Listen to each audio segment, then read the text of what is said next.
Field of Dreams last night in Iowa. Kevin Costner was there, coming out from the corn. You had the Yankees, you had the White Sox. It was great TV. And Paulie goes, "We need to get Frank Whaley on, my buddy." I go, "All right." Well, he of course played the young Archie Moonlight Graham in Field of Dreams. Of course, he was in Pulp Fiction as well. You've been on the show a couple of times. Good to have you back, Frank. When people bring up Field of Dreams, what did they ask? Can I spare a few dollars? Oh, okay. Mostly my family. Yeah. How much did you get paid for that role? It was many years ago. Probably I was young. I was probably paid the Screen Actors Guild minimum weekly, which in those days was a few $100s. But I was happy. I was happy to have the gig. What were you told in the audition? I remember not. They didn't give me the script. They just had some pages from the scenes that I was in. So I had to kind of deduce myself. But they just told me to keep it natural, as I recall. And it's hard to remember. That was many years ago. But a lot of actors in my age range at that time wanted that role because it was talked about. What did you think, though, when you read the script? I mentioned it yesterday. When you look at that and you go, okay, hey, this is the premise for the script, and you're going, really? Like that, they're going to make a movie out of that? I mean, Costner said it's the most dangerous movie he ever made because he didn't know if people are going to laugh at it and spit it back out at him. What did you think when you heard the premise for it? I felt the same. It was obviously a different kind of sports film than we're used to. Although I guess The Natural had that sort of same kind of feel to it. But yeah, I wasn't sure what to make of it at all. And I felt the same way. It was hard to really know how it was going to come out, although it was a really good script and obviously had a great cast. So there was some high hopes for it from my perspective. When do you meet Costner? We all got together before we started filming in California for a read through. And it was everybody in this sort of loft on Hollywood Boulevard assembled around this table, and I was a nervous wreck. Burt Lancaster was there, James Earl Jones, and I couldn't believe what I was. Not long before I was selling like various bodily fluids and tube socks on the streets of Manhattan, and there I am in this room, and there's Burt Lancaster, and they put me across from Burt Lancaster at the table, and Costner was there, and everybody was really nice, and Phil Robinson, and the part leading up to my first line, which is when I introduced myself to them, and when they picked me up on the side of the road, and I was really nervous because I knew my time to speak was coming up, and I said the line is something like, "I'm Archie Graham," and Burt Lancaster. After I said the line, Burt Lancaster stopped the reading. Said, well, "Hold on." Oh boy! And he said, "That's the wrong pronunciation." And I was mortified that, and he explained that it was Graham, which is sort of 3 syllables instead of Graham, which is 1, the way I was saying my upstate New York twang. And he worked with me like 3 times on saying the line. I wasn't getting it because I was so nervous. And finally he said, all right, let's just keep going. And then I sat there the rest of the reading, mortified, feeling like an idiot. You didn't think you were going to lose the job, did you? Of course.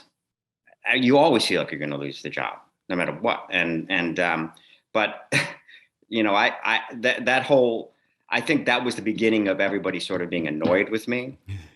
I still, to this day, I believe Kevin Costner just is really annoyed. He was annoyed with me from the very beginning. Why?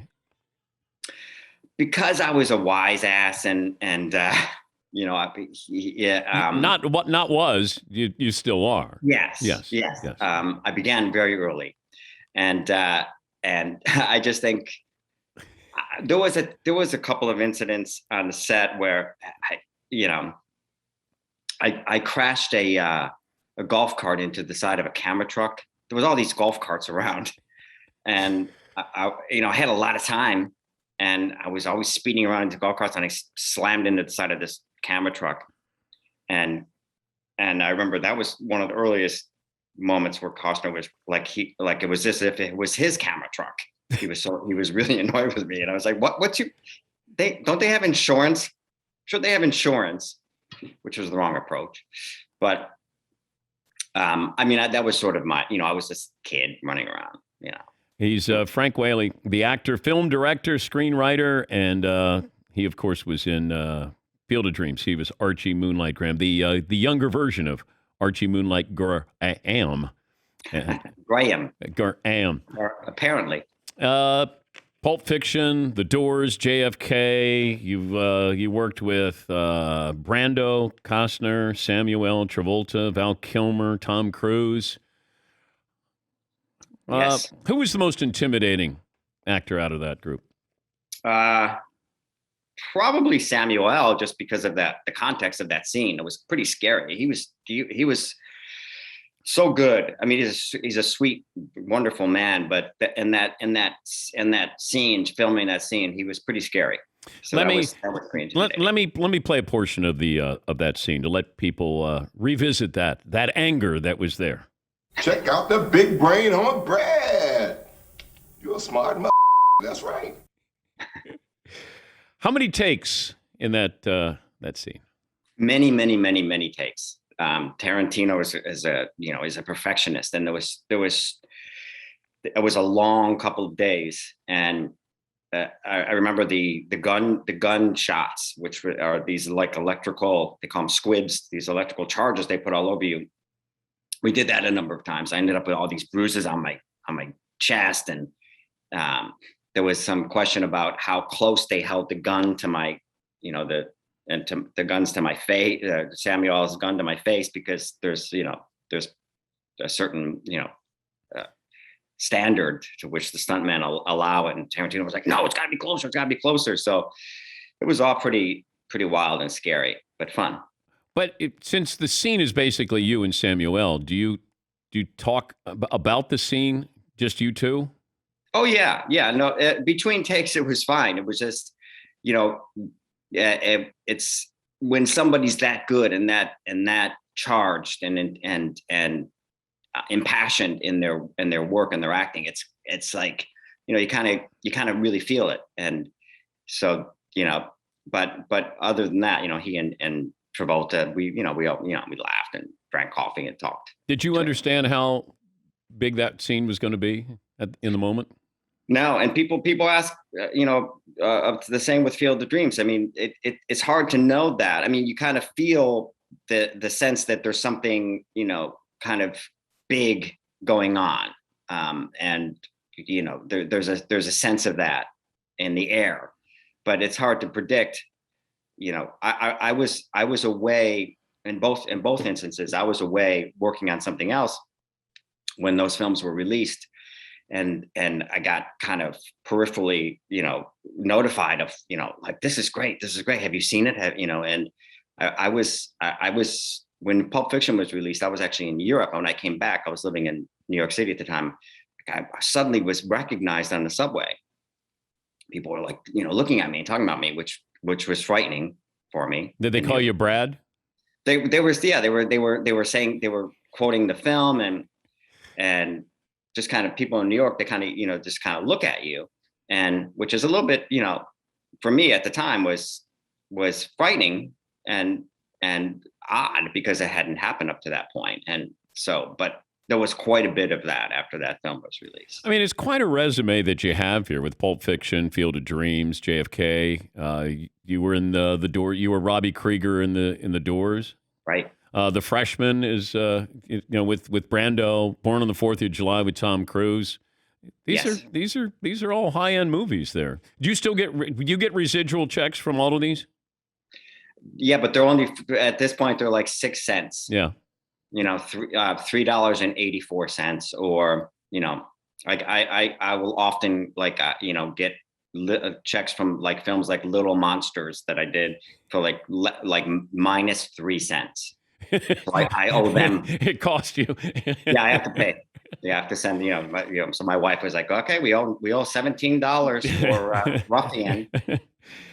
Did you keep anything from the set of any of these movies? Oh yeah. Yeah. Field of Dreams. I have a whole bunch of cool stuff. Like, the film was originally called Shoeless Joe. And actually I have a Shoeless Joe cast and crew t-shirt. Like these old Field of Dreams hats that I think they gave out, like stuff, I have a storage room that I didn't visit for a long time. And I went over there and opened a box and it was all this really cool stuff. They used to give out jackets at the end of these films, like, cast and crew jackets. They sort of stopped doing that now. And I have like a whole bunch from that, a lot of Doors stuff. And, I tell my kids that it's there when, after I'm gone, you can, have a yard sale.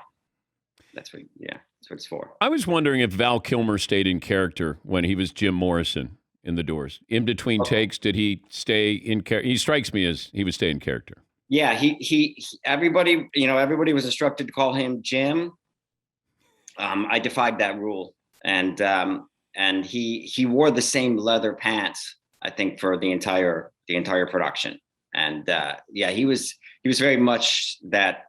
He's very much cut from that mold of method, and stays in character, and which is what we love about him. But also, you see that documentary that he has out now, which is fascinating, and you became really good friends with Val. Yeah, we became really good friends. We became really, really tight on the set of The Doors. It was kind of a thing where we're sort of opposites, but we were, very close. And I loved him. He played in the first film that I wrote and directed, Joe the King. He played a character which is loosely based on my father, and so we became even more close on that. And he in that film, I think he gives one of his best performances in Joe the King. But he's great in The Doors, and I love Val. And he's an exceptional person and brilliant actor. And yeah, that documentary is something else. Yeah, I was watching some of it last night. Frank, it's great to catch up with you again. Hope the family is well, and thanks for joining us, sharing some memories. Thanks for having me. That's Frank Whaley. He, of course, was in Field of Dreams. That's quite a resume.